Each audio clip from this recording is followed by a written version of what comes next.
Assalamu alaikum warahmatullahi wabarakatuh. Wa alaikum salaam. Kwa majina naitwa Arif Suria, mwenyekiti wa UMATA.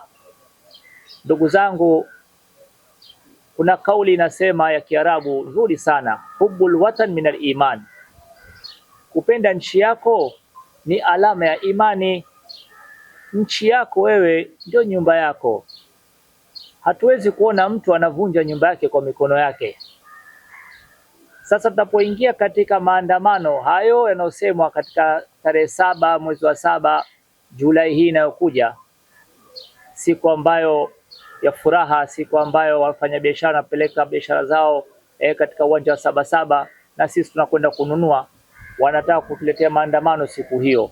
Maana yake wanataka kutuletea mchafuko siku hiyo, wanataka kuchafua miundombinu yetu, wanataka kutufanya mambo yale waliotufanyia Oktoba 29.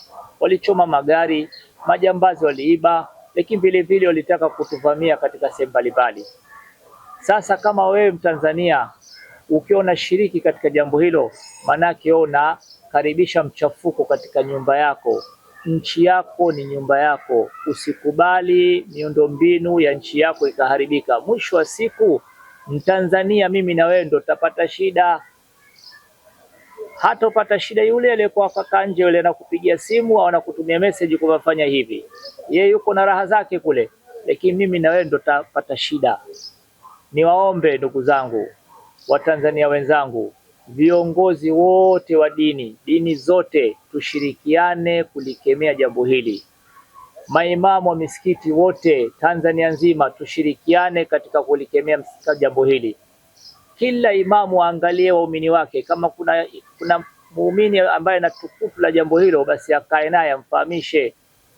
Niwaombe sana viongozi wa dini, niwaombe sana viongozi wa taasisi, niwaombe sana watu mmoja mmoja, mzazi mmoja mmoja, zungumza na mwanao.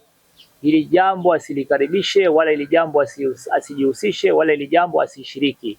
Ushiriki kwake jambo hilo manake kutuathiri sisi sote. Allah subhanahu wa ta'ala akufahamishe wewe, anifahamishe mimi, tuepukane na majangwa haya. Amin. Jazakumullah khair wa ahsan jazaa fi darin. Shukran.